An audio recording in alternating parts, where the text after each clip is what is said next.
죽으면 죽더라도 빠바바바빵 바바바빵 이렇게 죽겠다. 숨어서 이렇게 안 하겠다. 우리는 목숨보다 더 싫은 것이 부끄러운 것이다. 목숨보다 더 싫은 것이 약삭한 것이다. 이 정신 가지고 서서 전쟁했더니 쏘면 너 쏘고 나 쏘고 같이 죽자 이거예요. 부끄러움보다 죽는 걸 더 가벼이 여겼습니다. 부끄러움이 죽음을 넘어섰습니다. 여러분, 우리 그리스도인들 부끄럽게 살지 맙시다. 남 뒤에서 치고 남 뒤에서 잘된 사람 인격해하고 조금 잘못한 것을 과대해서 평가하고 그래서 한 사람 밟아 죽이고, 여러분, 그것은 악한 마귀들이 한 짓이에요. 악한 마귀들이. 원수도 그렇게 하지 말기를 주여러분 축원합니다. 그냥 말하지 마세요. 그럼 도저히 자신이 없으면, 내 저 사람한테 도저히 예쁜 말로 화답할 수 없으면 말을 하지 말아버리세요. 그게 낫지 빈정거리고 비아냥거리고, 젊은 사람들은 나이 든 사람 빈정거리고, 회사원들은 높은 사람 빈정거리고, 얼마나 지금의 그런 사람 많습니까? 그런데 우리 성도들은 정말 정직하게, 아니면 기면은 기고 정확하게 하셔야 됩니다. 그러니까 2절에 인생들아 어느 때까지 나의 영광을 변하여 욕되게 하며 허사를 좋아하고, 이게 뭐냐면 너희들이 나를 그렇게 내 영광을 짓밟고 나를 욕되게 하는 것은 헛된 것이다 이 말이야. 헛된 것이다. 왜 헛된 것이냐? 헛된 것이고, 좋아하고 허사를 좋아하고, 즉 헛된 것을 좋아하고, 너희들이 하고 있는 거 맨날 생산성 없는 거, 맨날 의미도 없는 거, 앉아서 속덕거리는 거, 돈 한 푼도 안 나오는 거, 그거 하면서 시간을 보내면서 허사만 시간을 쫓아다니면서 괴율을 구하겠는고. 이 괴율이 뭡니까? 거짓말, 교묘하게 속이고 교묘하게 말 하나 바꾸고. 여러분, 이게 바로 마귀의 수법이에요. 근데 보십시오. 2절에 제가 2절 맨 마지막에 셀라라고 그랬잖아요. 셀라. 이 셀라는 뭐라고 그랬습니까? 시작. 높이란 말이에요. 높입니다. 그러니까 이게 뭐냐면 2절은 포르테시모예요. 2절은 포르테시모 뭡니까? 1절에 내 위에 하나님이여 내가 부를 때에 응답하소서, 곤란 중에 나를 너그럽게 하였사오니 나를 긍휼히 여기사 나의 기도를 들으소서.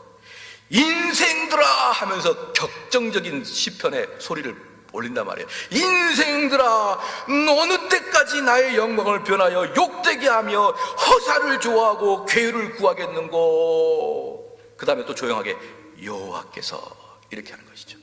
여호와께서 자기를 위하여 경건한 자를 택하신 줄 알지어다. 내가 부를 때 여호와께 들으시리로다. 이게 이제 이 시편에서 아주 격정적인 것을 부르는 것은 너무 억울하다는 것이죠. 너무 억울하다는 것이죠. 그러니까 다윗을 힘들게 한 게 누굽니까? 애매히 다윗의 영광을 변하여 욕되게 하고, 거짓말 허사를 꾸미길 좋아하고, 괴율 간사하고 교묘하게 속임수를 부려서 그 사람들을 어렵게 하고 곤란하게 하고, 그 사람들 빈정상하게 하고, 이렇게 하는 너희들아, 이렇게 하는 너희들아. 그렇죠. 3절에 여호와께서 자기를 위하여 경건한 자를 택하신 줄 너희가 알지어다 이 말이에요. 너희가 알지어다. 여기 봅시다. 이 얼마나 이들이 그 허사를 즐기는, 제가 허사를 부리는 사람들, 괴유를 부리는 사람들, 멸망당한 사람들의 특징을 보여드릴게요. 사무엘하러 가봅시다. 사무엘하 15장입니다. 이게 성경은 그냥 현대를 똑같이 보여줍니다. 놀라운 일이죠. 괴유를 부리는 사람들 특징을 봐보십시오. 허사를 말하고 괴유를 부리는 사람 특징을 봐보십시오. 압살롬의 반역입니다. 15장 1절 보십시오. 이후에 압살롬이 자기를 위하여 병거와 말을 준비하고 전배 50명을 세우니라. 이 전배는 뭐냐면 호위병. 그러니까 딱 봐보십시오. 압살롬이 탁 앉아있고 호위병 50명을 탁 옆에다가 배치를 하는 거예요. 의리의리하죠? 50명을 쫙 배치. 이들은 막 무장해가지고 엄청 멋있을 거예요. 그 다음에 2절, 압살롬이 일찍이 일어나 성문 길 곁에 서서 어떤 사람이든지 송사가 있어 왕에게 재판을 청하러 올 때에 그 사람을 불러서 이르되 너는 어느 성 사람이냐? 그 사람의 대답이 종은 이스라엘 아무 지파에 속하나이다 하면, 그러니까 압살롬이 성문 앞에 딱 앉아서 50명의 그 호위병들을, 무사들 딱 세운 다음에 사람이 오면 너 왜 왔냐 물어보면은 나는 다윗 왕한테 이런 것을 부탁하러 왔습니다, 억울한 일이 있어서 이걸 말하려고 왔습니다, 이걸 딱 듣는다는 거예요. 응? 그래? 3절에 압살롬이 저에게 이르기를 네 일이 옳고 바르다마는 네 송사를 들을 사람을 왕께서 세우지 아니하셨다 하고 은근히 왕을 비난합니다. 야, 우리 왕 지금 뭐 좀 게을러 터져가지고 지금 주무시고 그러는 거야. 이 나라를 정당하게 송사하지 못해 우리 아버지가 지금, 이렇게 이야기하는 거예요. 4절에 또 이르기를 내가 이 땅에서 재판관이 되고 누구든지 송사나 재판관 일이 있어 내게로 오는 자에게 내가 공의 베풀기를 원하다. 그러면 내가 그 일을 대신할 수 있다 이 말이에요. 내가 대신할 수 있다 이러면서 5절 말씀에 사람이 가까이 와서 절하려 하면 압살롬이 손을 펴서 그 사람을 붙들고 입맞추니, 그러니까 그 사람이 재판관 앞에서 그러면 우리를 재판하여 주소서라고 엎드리니까 뭐라 그래요? 얼른 가가지고 일어나. 여러분, 사람 마음 살려고 겸손하는 거 거기에 다 넘어가죠. 사람 마음 살려고 정치인들이 얼마나 청렴결백한 것처럼 옷을 입고 다닙니까? 얼마나 사람들 마음의 표를 끊으려고 그들의 구두의 밑창을 다 긁어버려봅니까? 그거 가지고 사람들이 열광하는 거예요. 사람 마음을 얻으려고. 제가 누차 말씀드렸죠. 우리 성도들이, 많은 사람들이 존경만 해주고 인정만 해준다 그러면 이 목사는 단벌신사로 살아갈 수 있다니까요. 왜? 목회자는 이거가 뭐니까? 인정받는 거니까. 목회자는 이게 뭡니까? 교인으로부터 칭송받는 게 가장 중요한 거니까. 그래서 외모를 좀 더 후질게, 좀 더 이상하게, 좀 더 가난하게, 좀 더 청렴하게 꾸며놓으면 사람들이 저 사람 너무 청렴한 사람이다. 어떤 사람이 요렇게 머리를 쓰다듬었는데 손목시계가 까만색 카시오야. 카시오를 왜 무시하나요? 무시할 만해요? 5만 원도 안 돼요. 그거 5만 원짜리 딱 카시오예요. 야, 어떻게 저렇게 위대한 사람이 카시오 시계 까만 거 찾지? 집은 100억이 넘어요. 집은. 왜 그러세요? 집은 100억이 넘어요. 그런 거 하나 TV 나오고 그런 거 하나 사진이 비치면, 야, 그 사람은 사고가 있고 철학이 있고 삶의 가치관이 있고 훌륭한 사람인가 보다. 그거 여러분들 마음 뺏으려고 그거 하나 찬 겁니다. 그거 하나.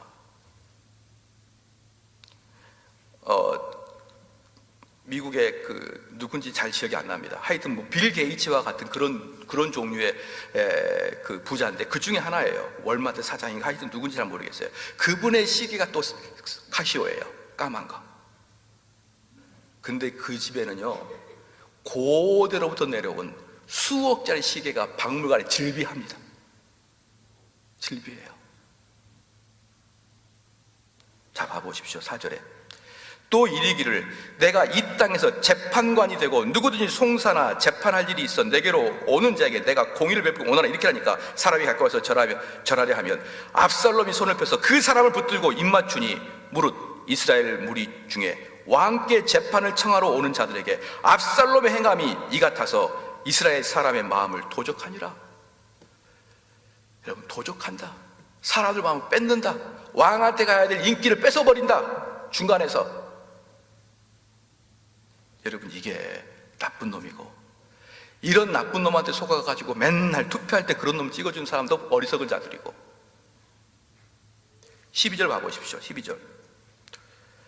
제사 드릴 때에 압살롬이 사람을 보내어 다윗의 모사 길로 사람 아히도벨을 그 성읍길에서 청하여 온지라. 반역하는 일이 커가매 압살롬에게로 돌아오는 백성이 많아지니라. 얼마나 사람 마음을 훔쳐놨던지. 사람들 마음에 소문이 나는 거예요. 아니, 그 성 앞에 가니까 그 멋있게 생긴 압살롬은 머리끝부터 발끝까지 흠잡을 데가 없다 그랬거든요. 너무 잘생겨가지고요. 너무 잘생겨가지고 흠잡을 데가 없어요. 그 흠잡을 데 없는 너무 잘생긴 그 당당한 청년이 겸손하기까지 하던데요. 우리 백성들의 마음의 수준을 맞춰서, 우리 백성의 눈높이에 맞춰서 우리를 판결해 주던데요. 정말 선하던데요. 우리가 인사하니까 그렇게 하지 말라고 땅에서 우리를 뒤집어 올리던데요. 야, 압살롬, 압사당할 놈, 아니 그건 잘못했다 이러면서 압살롬이 온 이스라엘에 소문이 자자하게 나니까, 압살롬이 딱 반역을 하니까 우르르르 몰려서 압살롬을 찾아갑니다. 바로 이 광경을 보고 다윗이 시편 4편을 쓴 거예요. 이 광경을 보고 너희들이 정말 허사를 꾸미는구나, 이 괴율의 이 망직한 놈들아, 이렇게 쓰는 거예요. 도대체 너희들에게는 삶의 가치가 있냐, 삶의 철학이 있냐, 너희들이 기준이 있냐. 도대체 조금 겉으로 좀 착한 척, 좀 선한 척 하게 되면은 우르르 가가지고 그 밑에서 당신은 나의 영웅입니다 그러고 앉아있어요. 그러고 저는 항상 말씀드리지만, 여러분이 사는 만큼만 입고 다니고 사는 만큼만 차 타고 다니면 돼요. 뭐 그 차가 좋다고 해서 교만한 자도 아니고 차가 헐었다고 해서 겸손한 자도 아닙니다. 저는 절대로 그렇게 안 봐요. 차가 헐면 냄새가 날 뿐이에요. 그렇게 보지 마시고, 그렇다고 사치를 말하는 게 아니라, 어느 사회에서 사치를 종용합니까? 그러나 지금 한국 사회는 이런 청년 결박함을 가장해서 사람들의 마음을 뺏으려고 하는 자들이 얼마나 많냐 이 말이에요. 여러분, 거기에 속지 말아야 됩니다. 거기에. 자, 봅시다. 그래서 3절에 이제 시편 다시 4편입니다. 시편 4편 3절에 이렇게 말하는 것이에요. 여호와께서 자기를 위하여 경건한 자를 택하신 줄 너희가 알지어다. 내가 부를 때 여호와께서 들으시리로다. 이게 뭐냐면, 너희들 잘 들어라 이 말이에요. 너희들 다 압살롬 찾아간 너희들, 인생들, 곤문세족들, 젊은 놈들 다 들어, 잘 들어. 이렇게 하면서 뭐라냐, 니네들이 반역한 내가 하나님이 택한 자야. 너희들이 반역한 내가 하나님이 택한 자란 말이야. 그러니까 너희들이 나를 반역하면 할수록 다윗을 반역하는 게 아니라 하나님께 대항하는 거야. 그게 바로 3절입니다. 여호와께서 자기를 위하여 경건한 자를 택하신 줄 너희가 알지어다. 내가 왕이 되고 싶어서 됐느냐 이 말이에요. 너희들 다 알지 않느냐? 내가 어떻게 왕이 되었는지를 너희가 알지 않느냐? 나는 왕이 되려고 하지도 않았고, 왕이 되려고 머리도 써보지 않았고, 왕이 되려고 정치도 안 해봤는데, 하나님이 그냥 왕을 나한테 딱 갖다 두는 것을 너희들 다 알지 않느냐? 근데 나한테 대항해? 나한테 항변해? 너희들은 지금 나를 쓰시는 하나님께 항변하고 있는 거야. 너희들 똑바로 알고 나를 대항해. 이렇게 말한 게 다윗이었던 거예요. 그냥 3절 말씀에 여호와께서 자기를 위하여 경건한 자를 택하신 줄 너희가 알지다. 내가 부를 때 여호와께서 들으시리다. 그런데 잘 들어야 돼. 내가 하나님께 기도하면은 하나님 내 기도 들으셔. 너희들 큰일 났어 이제. 너희들 큰일 난 거야. 왜? 나는 기도하면 하나님 내 기도 들으시니까. 여러분, 이 정도의 하나님을 경험하시기를 주로 축원합니다. 누군가가 나를 욕하면 너 욕하면 큰일이야. 너 욕하면 큰일이야. 널 위해서 내가 한마디 해주는데 나는 하나님의 사람이야. 나 욕하지 마. 너 큰일 나.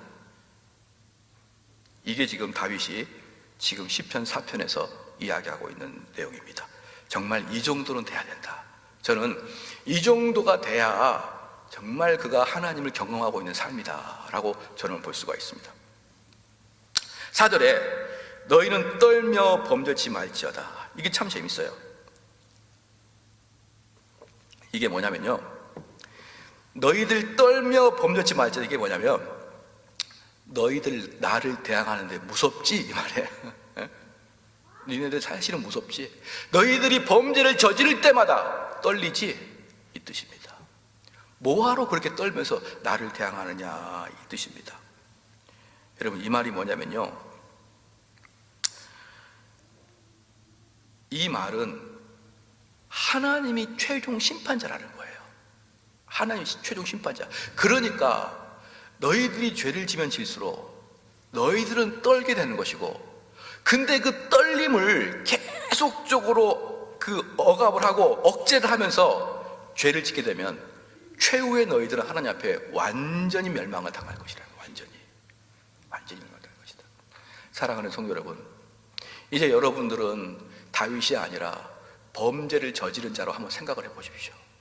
이제 나는 그동안 쭉 다윗이었는데 이제 4절에서는 내가 다윗을 대적하는, 남을 욕하고 죄를 짓는 그런 자라고 생각해 보십시오.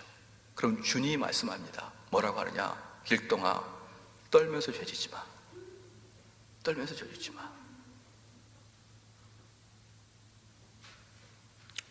여러분, 우리는 죄를 진 자들은요, 하나님이 어떻게 해서든 갚아요. 어떻게 해서든지. 어떻게 해서든 갚은데 이 세상에서 못 갚으면 마지막 날 갚아냅니다. 그래서 여러분, 떨어야 되는 거예요. 떨어야 됩니다. 우리의 죄에 대해서 떨어야 되고, 우리의 죄에 대해서 해결하지 못한 걸 떨어야 됩니다. 왜? 심판의 날, 진노의 날, 하나님 보좌 앞에 우리가 서게 되는 날, 여러분, 그 앞에서 지금까지 모든 죄악을 하나씩 다 설명해 내야 되거든요. 내가 그때 왜 그 죄를 지었고, 내가 왜 그 죄 때문에 기뻐했는지를 하나님께 낱낱이 선포해야 되고 설명해야 됩니다. 우리는 심판대 앞에서 답변해야 됩니다. 우리가 죽을 것이에요. 모든 사람이 죽을 겁니다. 그렇잖아요. 그런데 하나님 나팔소리가 들릴 거예요. 빰빠라밤빰 빰빰빰빰빰빰빰, 하나님 나팔소리 들립니다. 그럼 모든 사람이 나팔소리 듣고 벌떡 일어납니다. 모든 사람이 벌떡 일어나는 거예요. 그리고 하나님 보좌 앞에 딱 섭니다.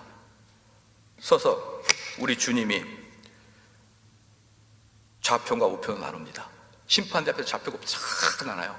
한쪽은 염소, 한쪽은 양으로 나눕니다. 마태복음 25장 34절에 내 아버지께 복받은 자들이여, 나와 창세로부터 너희를 위하여 예비된 나라에 상속하라. 오른쪽 사람에게 창세로부터 너에게 예비됐던 나라를 상속하라. 옆에 있던 왼쪽에 있던 그 사람에게는 마태복음 25장 41절에 저주를 받을 자들아, 나를 떠나 마귀와 그 사자들을 위하여 예비된 영원한 불에 들어가라.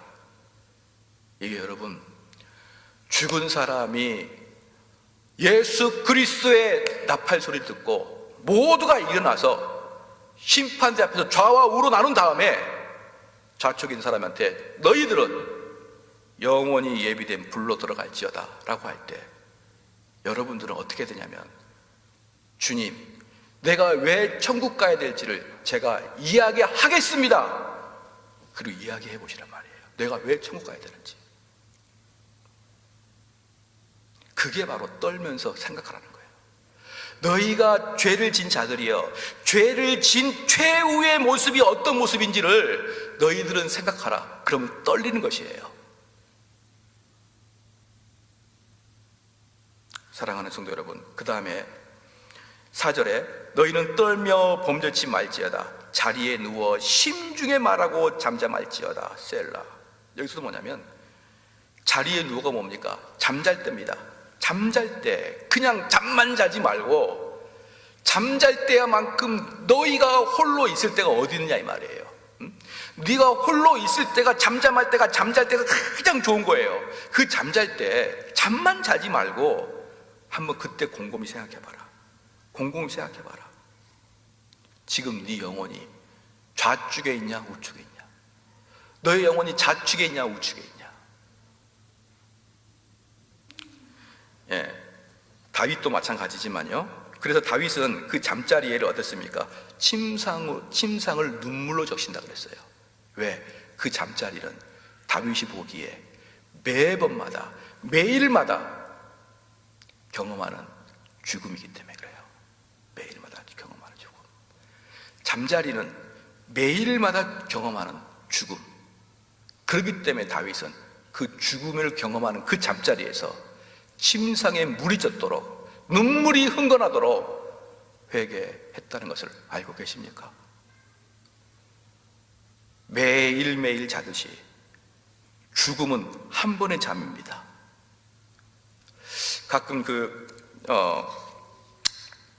등산 가가지고 에베레스트 산이나 히말라야 산 같은 데서 산맥에서 등산 가서 조난 당하신 분들 있죠, 그죠? 그 영화를 봤을 거예요. 조난 당하는 사람이 추워 그럴 때 옆에 있는 사람이 뭐라고 합니까? 시작. 자지마, 자지마, 자지마 그래요. 여러분 그런 영화 많이 보셨죠? 왜? 잠들고 눈 뜨면은 심판됩니다. 잠들었다 눈 뜨면 심판돼요. 그렇기 때문에 잠은 죽음의 연속입니다. 죽음을 매일매일 경험하는 게 잠이에요. 매일 잠잤다가 눈을 뜨니까 새하늘과 새 땅, 잠자다가 눈을 뜨니까 또 새하늘, 잠자다가 눈을 뜨니까 새하늘, 잠자다가 눈을 뜨니까 심판대 앞일 거예요. 그러니까 너희들이 심중에, 4절입니다. 너 누워 심중에 말하여 잠잠할지어다. 너가 잠잘 때 네가 어떤 상태인지 혼자서 곰곰이 생각해보라. 그러면 너는 잠잠해질 것이다. 잠잠해질 것이다. 사랑하는 성도 여러분, 여러분 정말 구원받은 사람 맞습니까? 여러분 마음속에 창조주 하나님을 섬기고 계십니까? 여러분들은 그분을 알려고 몸부림칩니까? 이전의 죄를 회개하고 그것을 혐오하며 다시는 그 죄로 가지 않기로 다짐하고 하나님께 약속합니까? 오직 예수 그리스도에게 달려가려고 애달픕니까? 내가 거듭났는 지를 계속해서 찾고 그 근거를 찾고 있습니까? 여러분 이것보다 중대하고 중차된 일이 어디 있습니까? 그저 살아가는 거예요. 그저 살아가는 것입니다. 이것보다 중요한 일이 없는데 그저 살아갑니다. 그게 바로 4절 말씀이에요. 그게 너희는 떨며 범죄치 말지어다. 자리에 누워 심중에 말하고 잠잠할지어다. 제발 이 세상 왔다 갔다 흥분하면서 바삐 그러면서 여러분의 인생 쫙 산 다음에 나중에 나이 들면 못 바꿔요. 정말 못 바꿉니다. 제발 부탁인데 지금이라도 돌아서십시오. 인생 바쁜 거요? 바삐 죽을 거예요. 바삐 죽을 거예요. 바쁘지 않는 상태 죽지 않습니다. 바쁜 와중에 죽을 거예요. 무슨 말입니까? 단 한 번도 하나님 앞에 진지하고 잠잠하게 여러분 영혼 보지 않고 죽어요. 그게 우리의 인생 바로 앞에 있습니다. 그런데 뭐가 우리가 내놓을 게 있겠습니까? 뭐가? 그렇게 영혼을 한 번도 진지하게 살피지 않냐고, 그 잠자리에서 내 영혼을 현 주소를 한 번도 체크해 보지 않고 그렇게 바삐 살다가 여러분 죽을 때 봐봐요. 늙어서 봐봐요. 아무것도 손에 없어요. 돈도 없고. 왜 돈이 없습니까? 할아버지 할머니 돈 있는 사람 봤어요? 몇 명이나? 다 돈도 없고 힘없고 심지어 대소변도 못 가리고 힘도 없고 덜덜덜 떠다가 아무것도 없이 가요. 아무것도 없이. 그 마지막에 예수님과 동행하는 흔적도 없어요. 5절 말씀에 의의 제사를 드리고 여호와를 의뢰할지어다. 의의 제사를 드리고 여호와를 의뢰할지어다. 이게 뭐냐면요, 의의 제사를 드리라는 거예요. 뭐냐? 그동안 너희들 제사 드렸다는 겁니다. 제사를 드렸는데 그 제사는 의의 제사가 아니라 형식적 제사였다는 거예요. 형식적 제사. 너희들이 지가 계속 제사를 드렸지만 너희들은 의의 제사를 드린 게 아니야. 왜? 수많은 나쁜 짓하고 수많은 남의 인격을 짓밟고 수많은 영광을 욕되게 하고 자기들을 거짓과 게을러 속해 있던 사람이, 그리고 자기의 영혼도 한번 돌아보지 않았던 그 사람이 제사를 드린다고 그 제사를 누가 받아주겠냐 이 말이에요. 그 제사는 안 받아준다. 너희가 드려야 할 제사는 의의 제사다. 의의 제사라는 거예요. 의의 제사를 드리고 여호와를 의뢰할지어다. 그러니까 그들이 뭡니까? 여호와를 의뢰하지 않는 습관적인 제사만을 드린 것이기 때문에 너희들은 그 제사가 아니라 동물 몇 마리 죽였다고 해서 너희들의 죄가 해결된 문제가 아니라 여호와를 의뢰하는 너희야말로 여호와를 의뢰하는 자야말로 의의 제사를 드릴 수가 있다는 것입니다. 이런 믿으십니까? 봅시다. 6절 말씀에 여러 사람의 말이 우리에게 선을 보일 자 누구냐 하오니 여호와여 주의 얼굴을 들어 우리에게 비추소서. 사람들이 뭐라 그러냐면 우리에게 선을 보일 자는 누구잖아. 네가 잘났냐 이 말이야. 너가 그렇게 잘났냐? 네가 그렇게 선을 보일 자냐? 너가 그렇게 지금 이렇게 말할 자냐? 라고 하면서 할 때 보면은요 끝도 없이 다윗을 빈정거리고 있어요. 빈정거리고 있어요. 정말 우리 이제 부부도 그래요. 부부도 그러면 오랜만에 이제 부부 싸움을 하지 않습니까? 그런데 주로 이제 드라마 보면 우리는 부부 싸움을 단 한 번도 안 하니까 모르겠는데 드라마를 보니까 남편이 미안해 그러면 여성은 주로 빈정거려요. 말로만 하고 앉아 있어. 그게 한두 번이야? 이렇게 해서 싸움이 코로나 바이러스가 잠잠해지는데 다시 화산을 경험하듯이 내가 미안해 그랬는데 그 미안해가 빈정거림으로 반사가 될 때는 2배, 3배 분노가 터지는 거예요. 이게 빈정거림이 이렇게 무섭습니다. 그런데 이 다윗이 마지막에도 말한 게 뭡니까? 여러 사람이 말이 우리에게 선을 보일 자 누구냐 하오니 여호와여 주의 얼굴을 들어 우리에게 비추소서. 주여 나를 증명해 주소서요. 나를 증명해 주소서.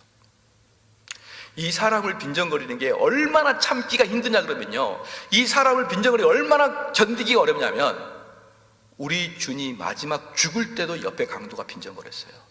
너는 다른 사람을 구원하고 너는 못 구원하냐? 네가 구원자면 뛰어내려봐라.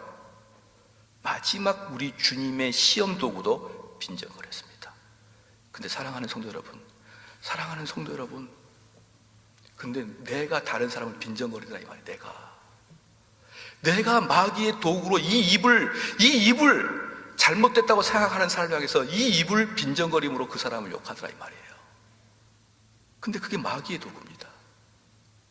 우리 주님이 언제 빈정거린 거 봤습니까? 우리 주님은 직접 얘기합니다. 너 그거 잘못됐다. 그건 마귀의 짓이다. 그거 하면 안 된다. 우리 주님의 어법이에요. 근데 마귀의 어법은 빈정거리는 거예요. 빈정거리는 겁니다. 7절에 그러니까 6절 후반부에 여호와여 주의 얼굴을 들어서 우리에게 비추소서. 우리를 좀 증명하여주소서. 나는 더 이상 참기 힘듭니다. 저 많은 국민들이 저렇게 이야기하는 거 난 참기 어렵습니다. 그러니까 연예인들이 자살하나 봐요. 그죠? 그렇게 악플을 다는 걸 몇 개를 보면 자살해버리나 봐요. 너무 그게 힘드니까. 저는 연예인이 가장 불쌍하다고 봐요. 연예인이 가장 불쌍하다. 정말 그들은 왜 불쌍하냐 그러면 그들이 먹고 사는 유일한 것이 인기니까. 근데 사람의 인기는 한순간에 없어지거든요. 공부한 사람은 공부는 잘 안 없어져요. 공무원들은 그 직업 자체가 안 없어져요. 근데 연예인들은 하루아침에 무면허 운주 한 번, 음주운전 한 번, 폭행 한 번으로 모든 인격이 끝나버릴 수가 있거든요. 참 불쌍하죠. 그 연예인이 있으면 예뻐해 주려고 그러는데 안 와요. 우리 교회는 안 와. 오면 좋아할 텐데, 그죠? 7절 말씀에 주께서 내 마음에 두신 기쁨은 저희의 곡식과 새 포도주의 풍성할 때보다 더하나이다. 갑자기 바뀌어요. 갑자기 뭐라고 바뀝니까? 주께서 나에게 두신 이 기쁨은 얼마나 크냐 그러면 너희들이 풍년이 일어나서 가득 찼을 때 기쁨보다도 하나님이 주시는 위안이 더 기쁘다는 거예요. 하나님이 주신 기쁨이. 너희들이 원하는 것들이 모든 게 잘 된 겁니다. 자녀도 잘 되고 남편도 잘 되고 모든 걸 하두고자 하는 것이 다 잘 됐을 때 그 풍성한 풍년보다 더 기쁜 것은 하나님이 나에게 위로해 줄 때가 더 기쁘다라는 거예요. 그게 바로 7절. 주께서 내 마음에 두신 기쁨은 저희의 곡식과 새 포도주의 풍성할 때보다 더하나이다. 쭉 사장을 쭉 이렇게 쭉 다윗이 시를 푼 다음에 마지막 뭐라고 합니까? 내가 평안히 눕히고 자기도 하리니 나를 안전히 거하시는 이는 오직 여호와시니이다. 나는 이렇게 많은 막다른 골목에서도 나는 평안하다. 왜? 나는 주님과 함께 있으니까. 그런데 이 8절까지 오기 전에 다윗의 마음은 어때요? 격동에 마지 않습니다. 내가 정말 살기 힘듭니다. 너무 고통스럽습니다. 하나님 나를 증명해 주세요. 하나님 얼굴을 비춰주세요. 그 빛을 나에게 비춰주옵소서. 그러나 하나님이여, 이것들이 없을지라도 하나님이 나와 함께함을 나는 뭘 알고 통해서? 경험을 통해서, 지금까지 나의 기도의 응답을 통해서, 지금까지 내가 공고한 중에 하나님을 만난 것을 통해서 또한 하나님이 역사해 줄 것을 내가 믿나이다. 그러니까 내가 이 밤을 또한 다리를 쭉 펴고 평안하게 잘 수 있나이다. 여러분, 그런 내용인 것입니다. 그래서 여러분들도 이 시편 4편을 이렇게 다 암송하고, 그러고 잠잘 때 어려운 일이 있을 때마다 이 시편을 또 암송하고 또 암송하고, 이 암송하는 것이 뭐냐 그러면요, 하나님 말씀은 여러분의 분노에, 여러분의 낙심에 소방수 역할을 합니다. 불이 끓어오르는 분노에 이거 딱 던지면 다 가라앉아 버려요. 불이 끓어오르는 낙담에 이거 던지면 다 가라앉습니다. 이게 바로 암송의 핵심이에요. 그렇기 때문에 여러분, 어려움과 공감을 처할 때는 시편 4편을 읽으면서 묵상하면서 주무시기를 주의 이름으로 축원합니다.